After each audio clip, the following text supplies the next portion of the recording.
কাঁচভাঙা রাতের গল্প, অন্ধকার এবং আলো দেখার গল্প কিংবা সুখ দুঃখের গল্প আর কোনো গল্পই লিখবেন না অধ্যাপক ডাক্তার সৈয়দ মঞ্জুরুল ইসলাম।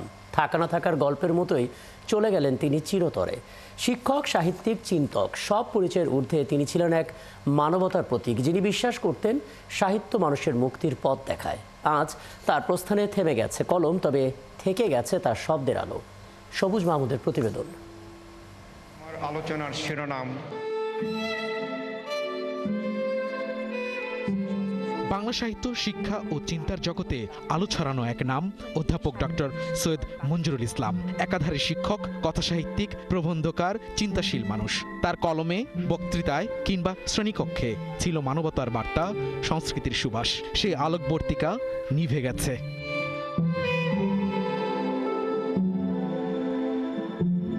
গত ৩ অক্টোবর হার্ট অ্যাটাকে আক্রান্ত হলে তাকে হাসপাতালে ভর্তি করা হয়। চিকিৎসকরা দ্রুত একটি রিং পরান।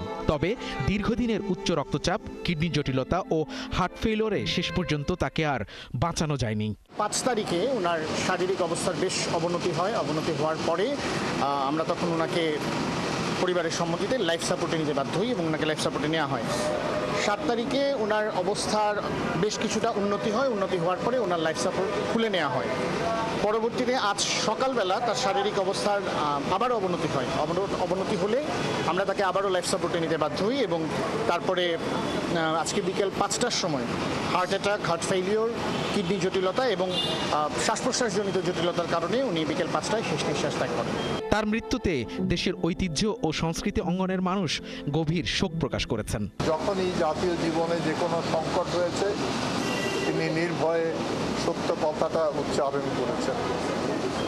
আমাদের দুঃখ যে আমাদের মাঝ থেকে এই ধরনের বিবেকী কণ্ঠস্বর আর আমরা খুব একটা শুনতে পাবো না। পরিবারের সিদ্ধান্ত অনুযায়ী তার মরদেহ শুক্রবার রাতে বারডেম হাসপাতালের হিমঘরে রাখা হয়েছে। শনিবার সকাল 11টায় কেন্দ্রীয় শহীদ মিনারে সর্বসাধারণের শ্রদ্ধা নিবেদনের জন্য রাখা হবে মরদেহ। বাদ জোহর ঢাকা বিশ্ববিদ্যালয়ের মসজিদে জানাজা শেষে মিরপুর বুদ্ধিজীবী কবরস্থানে চিরনিদ্রায় শায়িত হবেন তিনি। বাদামি কর্ডের প্যান্টের সঙ্গে কালো ফুল হাতা শার্ট, হাত গোটানো অবস্থায় মঞ্চে উঠে নাতি দীর্ঘ আর অর্থপূর্ণ বক্তব্যে তাকে আর পাওয়া যাবে না। তিনি নেই, কিন্তু তার লেখা, তার চিন্তা, তার মানুষ হয়ে ওঠার বার্তা চিরদিন থাকবে প্রজন্মের পর প্রজন্মে। ওপারে ভালো থাকবেন পরম শ্রদ্ধেয় সৈয়দ মঞ্জুরুল ইসলাম।